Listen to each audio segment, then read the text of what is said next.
the common question that I get asked and you get asked, and you saw my little video, which I think explained it pretty well, is whey versus NAC.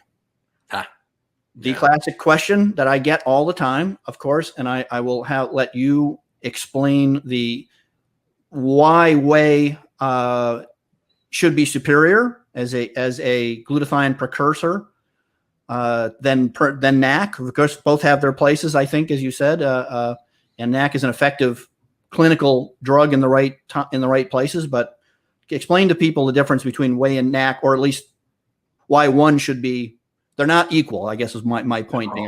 They're not interchangeable in my view. Well, I know you know the answer, and thank you for giving me the opportunity to explain it. First, let me say that NAC is a life-saving drug. If I'm in the emergency department and I have an acetaminophen overdose or somebody in fulminant hepatic failure, I'm going to use N-acetylcysteine.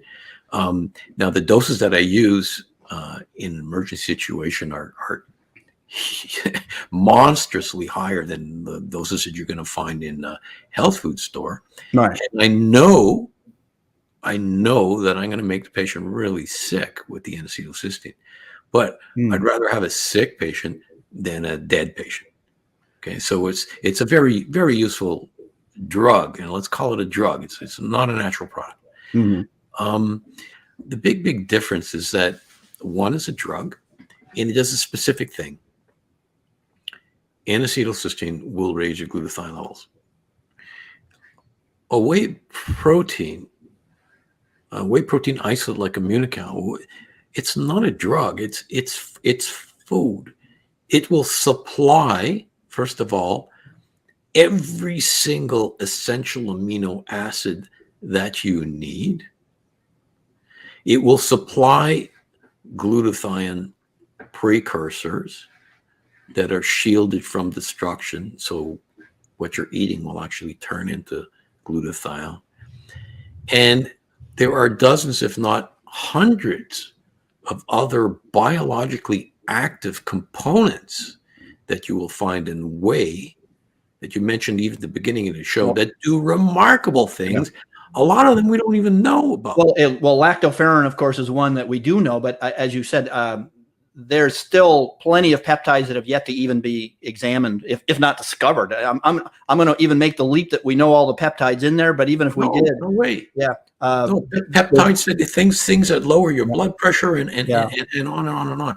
Now, on a biochemical level, and I won't get too deep because it's hard to do without mapping it out on a diagram. One thing that most people don't know about N-acetylcysteine. You see, why don't you just eat cysteine? Why not just eat cysteine? Because cysteine doesn't work because it becomes oxidized very quickly. Yeah. And just like vitamin C, if you take too much cysteine, you end up in a pro-oxidant state. So what you do chemically to the cysteine is you add a little side chain to it, an acetyl chain and acetylcysteine. You add a little side chain which protects it from being oxidized. So people think, okay, the cysteine is being protected from being oxidized. Not really. What you've done, if you've stopped about 15% of the cysteine from being oxidized. And that 15% is what's at work to make glutathione. The other 85% is oxidized, and it's the oxidized cysteine that actually gives you the side effects that you get from taking N-acetylcysteine, like nausea, vomiting, diarrhea, and all that stuff. Mm-hmm. So when you're taking N-acetylcysteine, about 15% of it is actually going to make it to be turned into glutathione. The part, I guess the part that sort of always, that I just fascinated me from the biochemical part when I explain it to people, is that also that, of course, that cysteine or N-acetylcysteine has to go through a two enzymatic step to become glutathione, whereas the peptides, at least the two peptides, cysteine and glutamylcysteine peptide, which has always been my personal favorite, are past jump over that one enzymatic step that is the rate limiting step. And for people that don't understand, that means that there's always an enzyme that kind of is the control gate for stuff. Well, the peptides in whey jump past that limiting step to produce And again, just to dumb it down, Mhm. glutathione is made up of 3 amino acids: cysteine, glutamine, and glycine. Okay. So when you're taking whey, first of all, you're getting all 3 amino acids. When you're taking N-acetylcysteine, the cysteine has to be joined up to another amino acid, glutamate. So as Will is saying, it takes an enzyme to join those two. And then the cysteine and glutamate need to be joined up with glycine, which requires another step. When you take whey, if it's undenatured, like Munical,